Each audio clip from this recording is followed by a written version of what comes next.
আজ জানাবো পশ্চিমবঙ্গ দেশ এবং বিদেশের বাছাই করা গুরুত্বপূর্ণ 50টি তাজা সংবাদ। আপনি যদি চ্যানেলে নতুন হয়ে থাকেন তাহলে অবশ্যই চ্যানেলটি সাবস্ক্রাইব করুন, কারণ প্রতিদিনের সেরা খবর আপনার হাতের মুঠোয় পৌঁছে দিতে আমরা আছি সদা প্রস্তুত। খবরের প্রথমেই দেখে নেব সংবাদ শিরোনাম। লক্ষ্মীর ভান্ডার হলো একটা ফাঁদ, বিপদ ডেকে আনবে। মোদী মমতা দুজনকেই সতর্ক করল আর্থিক সমীক্ষা। তাসের ঘরের মতো ভেঙে পড়ল আস্ত সেতু, শীতলকুচিতে ডাম্পারের ভারে হাড়হিম করা দৃশ্য। কলকাতায় ফের অগ্নিকাণ্ড, এবার চিতপুরের ঝুপড়ি এলাকায় আগুন, ঝলসে মৃত এক, আগুন নিয়ন্ত্রণে 1 ঘন্টার চেষ্টায়। বিয়ের বন্ধনে আবদ্ধ হওয়ার আগেই এসআইআর শুনানিতে হাজির বর। দুটি তালিকাই চাই, কারচুপি বরদাস্ত নয়। ভোটার ছাঁটাই ইস্যুতে বিএলওদের মমতা। দার্জিলিংয়ে তুষারপাতের পূর্বাভাস, সঙ্গে হালকা বৃষ্টির সম্ভাবনা, কুয়াশার সতর্কতা। দক্ষিণেও কলকাতায় কি হবে? দক্ষিণের 7 জেলায় কুয়াশার দাপট বাড়বে, রবিবার কলকাতায় তাপমাত্রা কমবে। এবার কি জোট বেঁধে ময়দানে নামবে সিপিএম জেপি? বড় কথা জানালেন সেলিম হুমায়ুন। সেলিম হুমায়ুন সাক্ষাতে বাম জোটের নতুন সমীকরণ, শ্রমিকের বিস্ফোরক প্রতিক্রিয়া। তামিলনাড়ুর মন্দির থেকে চুরি 3 প্রাচীন ব্রোঞ্জ মূর্তি, ভারতকে ফেরাবে মার্কিন মিউজিয়াম। আনন্দপুরে অগ্নিকাণ্ড, নরেন্দ্রপুর থানা চলে অভিযানের ডাক, শুভেন্দুর রাজপথে বিজেপির বিরাট মিছিল। কোনো দুর্ঘটনায় আকস্মিক নয়, আনন্দপুরের দুর্ঘটনাস্থলে পরিদর্শনের পর মন্তব্য রাজ্যপালের। ওয়াও মোমোর মালিককে নিয়ে বিদেশ সফর, তাই আনন্দপুরে এড়াচ্ছেন মমতা, বিস্ফোরক শুভেন্দু। আনন্দপুরে অগ্নিকাণ্ডে আর্থিক সাহায্য ঘোষণা মোদীর, মৃতদের পরিবার কত পাবে?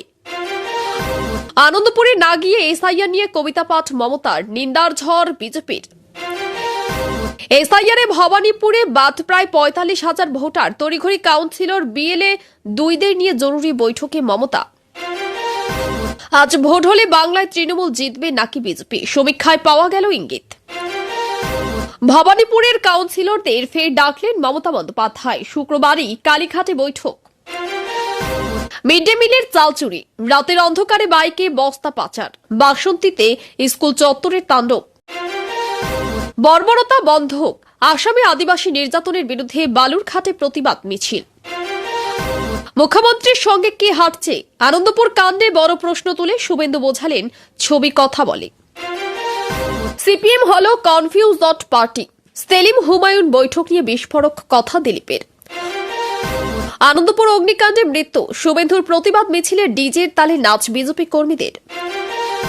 ডান্ডা মেরে তৃণমূল কর্মীদের ঠান্ডা করুন, দলীয় কর্মীদের নিদান অর্জুনের। তৃণমূলের অনুষ্ঠানে যাবেন না, ওদের ডাকবেন না, বিজেপি কর্মীদের নিদান অর্জুন সিংহের। বিকাশ ভবন থেকে সিইও দফতর, এসআইএফ বিএলওদের দাবি, ক্ষোভে উত্তাল রাজপথ। মমতার ফটো লাগানো প্লাকার্ড হাতে, নাজিরাবাদে মিছিল শুভেন্দু, লেখা ছবি কথা বলে, কি দাবি বিরোধীদের। মিমিকে হেনস্থার অভিযোগে গ্রেপ্তার তনয় শাস্ত্রী, হুলস্থুল কাণ্ড বনগাঁয়। চেন্নাই থেকে শহরে ফিরেই কলকাতা হাইকোর্টের দ্বারস্থ হিরণ, আগাম জামিনের আবেদন বিজেপি বিধায়কের। আমার কাজ হলো মিয়াদের সমস্যায় ফেলা, ভোটমুখী অসমে হিমন্তের মন্তব্যকে কেন্দ্র করে বিতর্ক। মিয়ারা কোনো কিছুকে ভয় পায় না, হিমন্তের বিতর্কিত মন্তব্যের পাল্টা তোপ বিরোধীদের। জন্মদিনের টেবিলে নগদের পাহাড়, শিলিগুড়িতে তৃণমূল নেতার ভিডিও ঘিরে তোলপাড়। মানুষের জিনা হারাম হয়ে যাচ্ছে, এসআইআর নিয়ে ভয়ঙ্কর ক্ষোভ উগরে দিলেন অধীর চৌধুরী। এসআইআর প্রক্রিয়ায় তৃণমূল মমতা প্রশাসনের আতাত, চমকপ্রদ ও নির্লজ্জ তথ্য ফাঁস করলেন শুভেন্দু অধিকারী। বিদেশ সফরে মুখ্যমন্ত্রীর সঙ্গে ছিলেন ওয়াও মোমোর মালিক, তাই কি গ্রেপ্তার নয়? বড় প্রশ্ন শুভেন্দুর। আনন্দপুরে অগ্নিকাণ্ডে 4 দিন পর ধৃত আরো 2, এবার পুলিশের জালে কারা? দমকল মন্ত্রীর পদত্যাগের দাবি শুভেন্দুর, আনন্দপুর অগ্নিকাণ্ডে মুখ খুললেন সুজিত। তৃণমূল সরকারকে হটাতে হিন্দুদের একজোট হতে হবে, মন্তব্য শুভেন্দুর। এরা চামচিকা, আমার কাছে নাবালক মঞ্চে চরম কথা শুভেন্দুর। ছবি কথা বলে, আনন্দপুর অগ্নিকাণ্ডে এবার বিস্ফোরক অভিযোগ শুভেন্দুর, মমতার বিরুদ্ধে আনলেন তোলপাড় ফেলা অভিযোগ। রাজ্য পুলিশের ডিজি হলেন পীযূষ পান্ডে, রাজীবের মেয়াদ শেষের আগেই সিদ্ধান্ত। মৃত্যুপুরে আনন্দপুরের ভস্মীভূত গুদাম থেকে আরো 2 জনের দেহাংশ উদ্ধার, মৃত বেড়ে 27। মাইক্রো অবজারভার ও বিএলওদের প্রভাবিত করার অভিযোগ জেলা নির্বাচনী আধিকারিককে ইমেইল বিজেপির। আজ রাতে কলকাতায় অমিত শাহ প্রার্থী তালিকা থেকে কর্মী সভা রইল বিজেপি নেতার সফর সূচি। বাংলায় কোনো ফন্দি টিকবে না, শাহর বঙ্গ সফর নিয়ে বললেন ফিরহাদ। কে কার হাত ধরবে, আইএসএফ ভুলে নতুন জোটের খোঁজে বাম শিবির। এসআইআর ইচ্ছাকৃত অশান্তি বড়সড় আশঙ্কার কথা শোনালেন দিলীপ ঘোষ। এতক্ষণ শুনছিলাম সংবাদ শিরোনাম, এবার আসছি খবরের বিস্তারিত। এর আগে একটি ছোট্ট রিকোয়েস্ট, আপনি যদি চ্যানেলে নতুন হয়ে থাকেন তাহলে অবশ্যই চ্যানেলটি সাবস্ক্রাইব করুন। শীতলকুচি এলাকায় যে সেতুটি ভেঙে পড়েছে সেটি ছিল ওই অঞ্চলের অন্যতম গুরুত্বপূর্ণ যোগাযোগ মাধ্যম। এই সেতুর উপর দিয়ে প্রতিদিন স্কুল বাস, অ্যাম্বুলেন্স, পণ্যবাহী গাড়ি এবং সাধারণ মানুষের যানবাহন চলাচল করত। শুক্রবার রাতে একটি ভারী ডাম্পার যখন সেতুর উপর দিয়ে যাচ্ছিল তখন হঠাৎ করেই বিকট শব্দ করে সেতুর একাংশ ভেঙে নদীতে পড়ে যায়। প্রত্যক্ষদর্শীরা জানিয়েছেন কয়েক সেকেন্ডের মধ্যে গোটা কাঠামো দুলে ওঠে। এরপর তাসের ঘরের মতো ভেঙে পড়ে। এই দুর্ঘটনার ফলে এলাকার একাধিক গ্রাম এক প্রকার বিচ্ছিন্ন হয়ে পড়েছে। প্রশাসনের বিরুদ্ধে প্রশ্ন উঠেছে, কিভাবে এমন জরাজীর্ণ সেতু দিয়ে এত ভারী যান চলাচলের অনুমতি দেওয়া হয়েছিল। দুর্ঘটনার পর জেলা প্রশাসন ও পূর্ত দফতর তদন্ত শুরু করেছে এবং ক্ষতিগ্রস্ত সেতু দ্রুত সংস্কারের আশ্বাস দেওয়া হয়েছে। কলকাতার চিতপুরের ঝুপড়ি এলাকায় যে ভয়াবহ অগ্নিকাণ্ড ঘটেছে তা যেন মুহূর্তের মধ্যে একটি জনপদকে ধ্বংসস্তূপে পরিণত করেছে। রাতের দিকে হঠাৎ একটি ঘর থেকে আগুনের সূত্রপাত হয় এবং দাহ পদার্থের কারণে দ্রুত তা ছড়িয়ে পড়ে। আশেপাশের ঝুপড়িগুলিতে অনেক মানুষ ঘুমিয়েছিলেন, ফলে হঠাৎ আগুন দেখে তারা দিশেহারা হয়ে পড়েন। কেউ কেউ নিজেদের সামান্য কিছু জিনিস বাঁচাতে পারলেও অধিকাংশ মানুষ খালি হাতে রাস্তায় নেমে আসেন। দমকল বাহিনীর একাধিক ইঞ্জিন দীর্ঘ প্রায় 1 ঘন্টার চেষ্টায় আগুন নিয়ন্ত্রণে আনতে সক্ষম হয়। এই দুর্ঘটনায় অন্তত একজনের মৃত্যু হয়েছে এবং বহু পরিবার সবকিছু হারিয়ে নিঃস্ব হয়ে পড়েছে। প্রশাসন অস্থায়ী আশ্রয় ও খাবারের ব্যবস্থা করলেও মানুষের ক্ষোভ এখন তুঙ্গে। বিয়ের প্রস্তুতির মাঝেই এসআইআর শুনানিতে হাজির হওয়া এক বর রাজ্যের ভোটার তালিকা সংশোধন প্রক্রিয়ার বাস্তব চিত্র তুলে ধরেছে। নিজের বিয়ের সাজসজ্জার মধ্যেই তাকে সরকারি অফিসে লাইনে দাঁড়িয়ে পরিচয়পত্র নথি জমা দিতে হয়েছে। ওই যুবকের পরিবার জানিয়েছে, ভোটার তালিকা থেকে নাম বাদ পড়ার আশঙ্কায় তারা আতঙ্কিত হয়ে পড়েছিল। তাই বিয়ের আনন্দের মধ্যেও এই শুনানিতে হাজির হওয়া ছাড়া উপায় ছিল না। এই ঘটনা দেখিয়ে দিচ্ছে এসআইআর প্রক্রিয়া সাধারণ মানুষের জীবনে কতটা চাপ ও উদ্বেগ তৈরি করেছে। ভোটার তালিকা সংশোধন ইস্যুতে মুখ্যমন্ত্রী মমতা বন্দ্যোপাধ্যায় কড়া অবস্থান নিয়েছেন। তিনি স্পষ্ট করে বলেছেন, দুটি আলাদা ভোটার তালিকা প্রকাশ করতে হবে এবং প্রকৃত ভোটারদের নাম বাদ পড়লে তা মেনে নেওয়া হবে না। মুখ্যমন্ত্রীর অভিযোগ, রাজনৈতিক উদ্দেশ্যে সাধারণ মানুষের ভোটাধিকার কেড়ে নেওয়ার চেষ্টা হচ্ছে। তিনি নির্বাচন কমিশনের কাছে দাবি করেছেন, স্বচ্ছ ও নিরপেক্ষ প্রক্রিয়ার মাধ্যমে তালিকা চূড়ান্ত করতে হবে। এই বক্তব্য রাজ্যের রাজনৈতিক পরিস্থিতিকে আরও উত্তপ্ত করে তুলছে। দার্জিলিংয়ে তুষারপাতের পূর্বাভাস এবং দক্ষিণবঙ্গে কুয়াশার সতর্কতা রাজ্যের আবহাওয়া পরিস্থিতিকে নতুন মোড় দিয়েছে। পাহাড়ে পর্যটকদের জন্য সতর্কতা জারি করা হয়েছে, কারণ বরফ পড়লে রাস্তাঘাট বন্ধ হয়ে যেতে পারে। দক্ষিণবঙ্গে বিশেষ করে কলকাতা ও পার্শ্ববর্তী জেলাগুলিতে ভোরবেলা ঘন কুয়াশার কারণে যান চলাচলে বড় সমস্যা তৈরি হতে পারে। আবহাওয়া দপ্তর জানিয়েছে, তাপমাত্রা আরও নামতে পারে এবং শীতের প্রকোপ বাড়বে। দক্ষিণবঙ্গের 7টি জেলায় শীতের দাপট আরও বাড়বে বলে আবহাওয়া দপ্তরের পূর্বাভাসে সাধারণ মানুষের মধ্যে উদ্বেগ বেড়েছে। বিশেষ করে কৃষকদের জন্য এটি বড় চ্যালেঞ্জ, কারণ কুয়াশা ও ঠান্ডা ফসলের উপর প্রভাব ফেলতে পারে। একই সঙ্গে সড়ক দুর্ঘটনার ঝুঁকিও বেড়ে যাবে। প্রশাসন মানুষকে প্রয়োজন ছাড়া ভোরবেলা রাস্তায় না বেরোনোর পরামর্শ দিয়েছে। রাজ্য রাজনীতিতে নতুন জোটের সম্ভাবনা আরও স্পষ্ট হয়ে উঠেছে। সিপিএম ও জয়েন্ট ইউনাইটেড পার্টির নেতারা ইঙ্গিত দিয়েছেন, ভোটের আগে তারা একসঙ্গে লড়াই করার পথ খুঁজছেন। তাদের বক্তব্য, বর্তমান রাজনৈতিক পরিস্থিতিতে বিরোধী শক্তিকে একজোট হওয়া ছাড়া উপায় নেই। এই সম্ভাব্য জোট রাজ্যের ভোটের অঙ্কে বড় পরিবর্তন আনতে পারে বলে মনে করেছেন রাজনৈতিক বিশ্লেষকরা। সেলিম ও হুমায়ুন কবিরের সাম্প্রতিক সাক্ষাৎ রাজ্য রাজনীতিতে একেবারেই নতুন সমীকরণের জন্ম দিয়েছে। এই বৈঠক শুধু দুই নেতার ব্যক্তিগত যোগাযোগ নয়, বরং তা ভবিষ্যতের রাজনৈতিক জোটের সম্ভাবনাকেও সামনে এনে দিয়েছে। বাম শিবিরের একাংশ মনে করেছে, মুসলিম ভোট ব্যাংককে ধরে রাখতে এবং তৃণমূলের বিরুদ্ধে শক্তিশালী বিকল্প তৈরি করতে এই ধরনের আলোচনা অত্যন্ত গুরুত্বপূর্ণ। বিজেপি নেতা শ্রমিক ভট্টাচার্য এই বৈঠককে কটাক্ষ করে বলেছেন, বাম ও সংখ্যালঘু নেতৃত্ব নিজেদের রাজনৈতিক অস্তিত্ব বাঁচাতে এখন মরিয়া হয়ে নতুন সমীকরণ খুঁজছে। রাজনৈতিক বিশ্লেষকদের মতে এই বৈঠক 2026 সালের নির্বাচনের আগে রাজ্যের বিরোধী রাজনীতিকে আরো জটিল ও উত্তেজনাপূর্ণ করে তুলবে। তামিলনাড়ুর একটি প্রাচীন মন্দির থেকে বহু বছর আগে চুরি হওয়া 3টি মূল্যবান ব্রোঞ্জ মূর্তি অবশেষে ভারতে ফিরছে। এই মূর্তিগুলি দীর্ঘদিন ধরে আমেরিকার একটি নামী মিউজিয়ামে সংরক্ষিত ছিল। ভারত সরকার ও আন্তর্জাতিক সংস্থার দীর্ঘ আইনি লড়াইয়ের পর মার্কিন কর্তৃপক্ষ এগুলি ফেরত দেওয়ার সিদ্ধান্ত নিয়েছে। ঐতিহাসিকদের মতে এই মূর্তিগুলি শুধু ধর্মীয় নয়, ভারতীয় শিল্প সংস্কৃতি অমূল্য নিদর্শন। এই প্রত্যাবর্তন দেশের সাংস্কৃতিক ঐতিহ্য রক্ষার ক্ষেত্রে একটি বড় সাফল্য মনে করা হচ্ছে। নাজিরাবাদ ও আনন্দপুর এলাকায় ভয়াবহ অগ্নিকাণ্ডের ঘটনায় পর বিজেপির রাজপথে নেমে ব্যাপক আলোড়ন শুরু হয়েছে।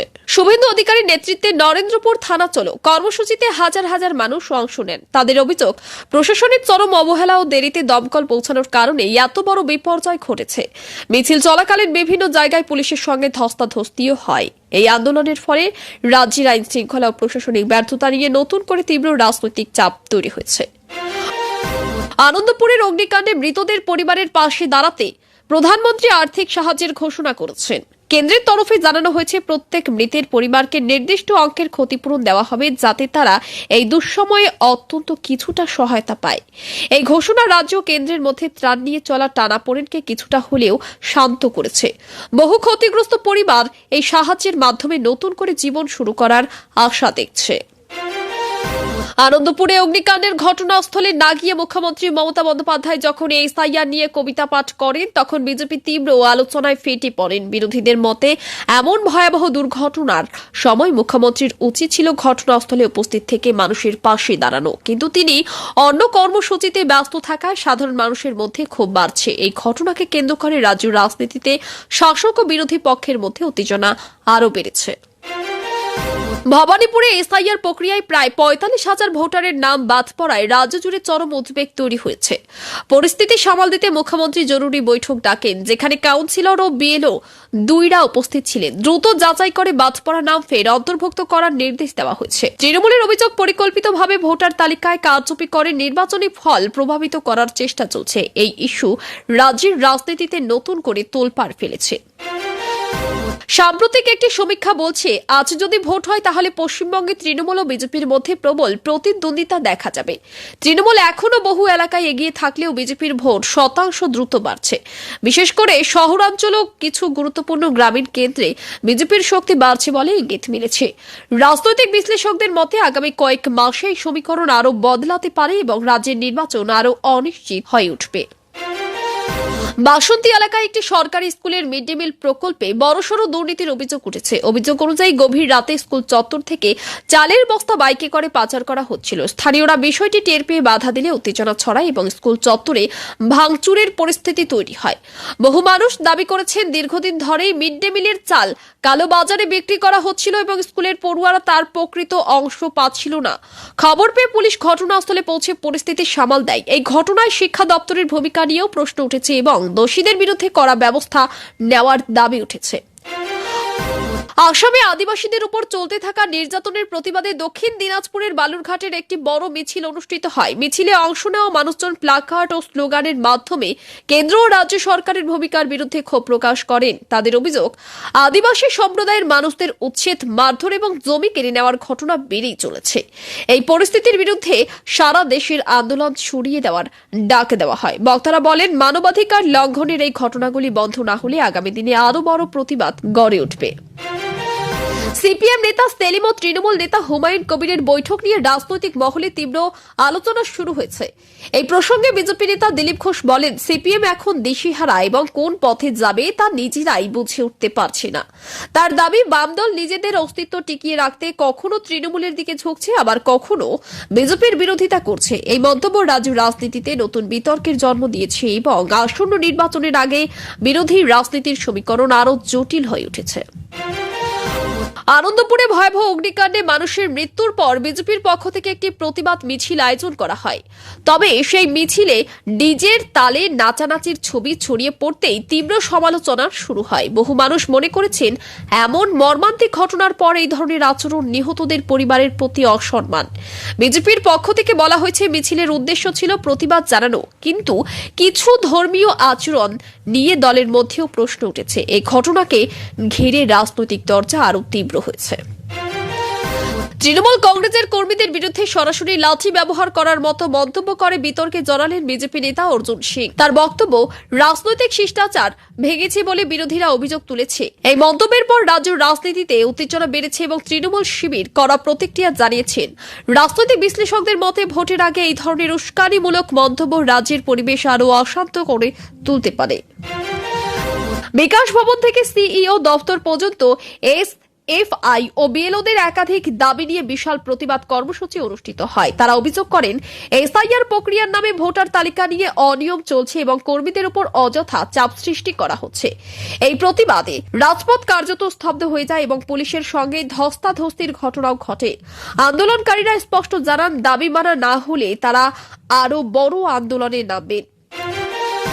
আসামের মুখ্যমন্ত্রী হিমন্ত বিশ্ব শর্মার বিতর্কিত মন্তব্যকে কেন্দ্র করে দেশজুড়ে ক্ষোভ তৈরি হয়েছে। তার বক্তব্যকে সংখ্যালঘুদের প্রতি অবমাননাকর বলে বিরোধীরা আখ্যা দিয়েছে। বিভিন্ন রাজনৈতিক দল ও সামাজিক সংগঠন এই মন্তব্যের বিরুদ্ধে প্রতিবাদ জানাচ্ছে এবং ক্ষমা চাওয়ার দাবি তুলেছে। বিরোধীদের মতে এই ধরনের ভাষা সমাজের বিভাজন তৈরি করে এবং গণতান্ত্রিক পরিবেশের জন্য ক্ষতিকর। বিষয়টি নিয়ে রাজনৈতিক মহলে তীব্র বিতর্ক চলছে।